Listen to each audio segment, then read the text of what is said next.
অঘোর চতুর্দশীর দিন শ্রী শ্রী ঠাকুরের অন্যতম পার্ষদ শ্রীমৎ স্বামী অদ্বৈতানন্দ মহারাজজির শুভ জন্মতিথি। স্বামী অদ্বৈতানন্দ শ্রী শ্রী ঠাকুরের চেয়েও কয়েক বছরের বড় ছিলেন, তাই সঙ্ঘে তিনি বুড়ো গোপাল মহারাজ নামে পরিচিত ছিলেন। স্বামীজি মজা করে বলতেন, ঠাকুরের কাণ্ড দেখো, বাপের বয়সী বুড়োকেও শিষ্য করেছেন।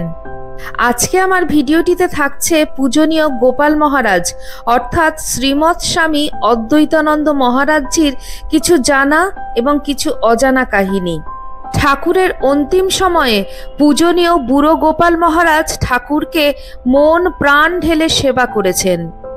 নমস্কার, life stories with Soma YouTube চ্যানেলের সকল দর্শক শ্রোতা বন্ধুকে আমন্ত্রণ জানাই আমার আজকের ভিডিওটিতে। শিথির গোপাল বা গোপালচন্দ্র ঘোষ স্বামী অদ্বৈতানন্দ বা বুড়ো গোপাল, ঠাকুর ডাকতেন মুরব্বী বলে। দক্ষিণ ২৪ পরগনা জেলার জগদ্দলের রাজপুর গ্রামে জন্ম। পিতা গোবর্ধন ঘোষ। ঠাকুরের থেকেও তিনি বয়সে ৮ বছরের বড় ছিলেন। ভক্তমহলে তার নাম গোপাল দাদা। অদ্বৈতানন্দের কাছে ছিল সকলের অবারিত দ্বার। মানুষটি বড় সহজ সরল, সবাই তাকে নিয়ে আমোদ করতেন, তিনিও সানন্দে তাতে যোগ দিতেন। গোপাল দাদার অর্থাৎ স্বামী অদ্বৈতানন্দ মহারাজজির বিশেষ ইচ্ছে ছিল যে তিনি শ্রী শ্রী ঠাকুর রামকৃষ্ণদেবের কাছে দীক্ষা নেবেন, কিন্তু ঠাকুর কখনোই সাধারণ অর্থে গুরুগিরি করতেন না। তাই গোপাল দাদা একটা অভাব বোধ করছিলেন। একদিন দুপুরে খাওয়ার আগে শ্রী শ্রী ঠাকুরকে একাই বাগানে ভ্রমণরত দেখে গোপাল দাদা সামনে এসে তার শ্রীচরণে মনের বাসনা নিবেদন করলেন। দূর থেকে লাটু মহারাজ লক্ষ্য করলেন গোপাল দাদা নতজানু হয়ে রয়েছেন এবং ঠাকুরের পা ধরে খুব কাঁদছেন। কিছুক্ষণ পরে ঠাকুর যখন তাকে হাত ধরে তুললেন তখনও গোপাল দাদার চোখে জল। তারপর কি হলো লাটু মহারাজ জানেন না, কিন্তু এরপর থেকে রোজ সন্ধ্যার সময় গোপাল দাদাকে দেখা যেত বিষ্ণু মন্দিরে কীর্তন করতেন। কাশীপুরে অসুস্থ ঠাকুরকে সেবা করার তিনি বিশেষ সুযোগ পেয়েছিলেন। গোপাল দাদা খুব পরিষ্কার পরিচ্ছন্ন থাকতেন ও অপরে তা থাকলে খুবই আনন্দ পেতেন। ভগবতভাবে বিভোর থাকলেও শ্রী শ্রী ঠাকুরের প্রতি কার্যে শৃঙ্খলা লক্ষিত হতো, তাই তিনি গোপাল দাদার সেবা খুব পছন্দ করতেন। কাশীপুরে ঠাকুরকে ঔষধ খাওয়ানোর ভার ছিল গোপাল দাদার ওপর। সে সময় ঠাকুরের পার্ষদদের অক্লান্ত পরিশ্রম চলছে। একদিন ওষুধ খাওয়ানোর সময় পার হয়ে যাচ্ছে দেখে ঠাকুর হাত নেড়ে জিজ্ঞেস করলেন, ওই বুড়ো লোকটি কোথায়? গোপাল দাদার নিদ্রা মগ্ন শুনে শ্রী শ্রী ঠাকুরের খুব আনন্দ হলো। তিনি বললেন, আহা, কত রাত জেগেছে, একটু ঘুমোক, তাকে আর জাগিও না, তুমি বরং ওষুধটা ঢেলে দাও। গৃহহীন এবং আত্মীয় স্বজন থেকে বিচ্ছিন্ন গোপাল দাদার একমাত্র অবলম্বন তখন শ্রী শ্রী ঠাকুর রামকৃষ্ণদেব ও তাঁর সেবক ও ভক্তবৃন্দ।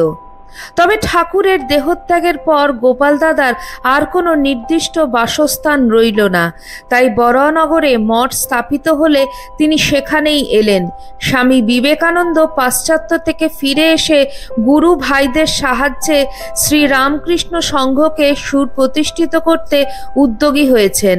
স্বামী অদ্বৈতানন্দজি সে সময় যদিও সুদীর্ঘকাল কাশীতেই তপস্যা নিরত ছিলেন এবং তখনই ওই স্থান ছেড়ে চলে আসার কোনো ইচ্ছা ছিল না, তথাপি স্বামীজির সপ্রেম আহ্বানে অচিরেই হাজির হলেন আলমবাজার মঠে। তখন সবেমাত্র বেলুড়ে একখণ্ড জমি ক্রয় করা হয়েছে একটি স্থায়ী মঠ নির্মাণের জন্য। নির্মাণ কার্যের সুবিধার্থে আলমবাজার থেকে বেলুড়ে নীলাম্বর বাবুর বাগানে মঠ উঠিয়ে আনা হলে তপস্বী বৃদ্ধ গোপাল দাদার শেষ অক্লান্ত কর্মজীবন শুরু হলো এবার।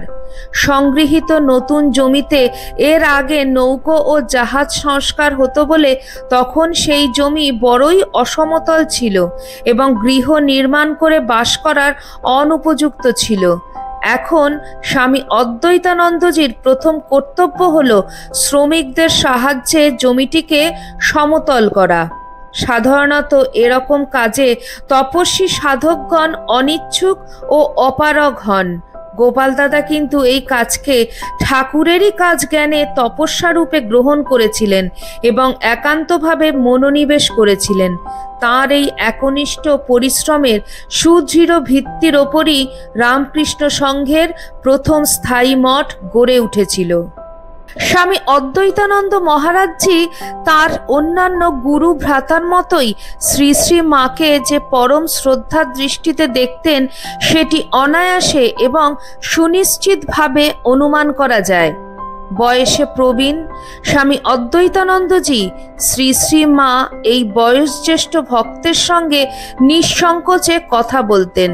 দক্ষিণেশ্বরে শ্রী রামকৃষ্ণদেবের নির্দেশে স্বামী অদ্বৈতানন্দজি শ্রী শ্রী মায়ের বাজার করে দিতেন। তাই প্রায় প্রথম থেকেই শ্রী শ্রী মায়ের পূত সান্নিধ্যে আসার এবং তাঁর সেবার সুযোগ তিনি পেয়েছিলেন। 1890 সালে যখন শ্রীমা গয়াধামে যান তখন স্বামী অদ্বৈতানন্দজি তাঁকে সেখানে নিয়ে গিয়েছিলেন। বলা বাহুল্য, তিনি বিশেষ যত্নের সঙ্গে শ্রী মায়ের দেখাশোনা করেন। শান্ত সমাহিত চিত্ত স্বামী অদ্বৈতানন্দজি নীরব সেবার মধ্যে দিয়েই শ্রী মায়ের পুজো করেছেন। 1898 সালের ডিসেম্বরে বেলুর মঠ প্রতিষ্ঠার পর অদ্বৈতানন্দ মহারাজের প্রধান কর্মক্ষেত্র দেখা যায় মঠের সবজি বাগান, যেটি তাঁর ইচ্ছেতেই গড়ে ওঠে। মঠের বাগানে যে তরকারি উৎপন্ন হতো তার কিছু অংশ তিনি মাঝে মাঝে শ্রী মাকে পাঠিয়ে দিতেন। শ্রী মা শ্রী রামকৃষ্ণদেবের এই প্রবীণতম ত্যাগী পার্ষদের সঙ্গে কত নিঃসংকোচে কথা বলতেন তার একটি বিবরণ দিয়েছেন আশুতোষ মিত্র মহাশয়।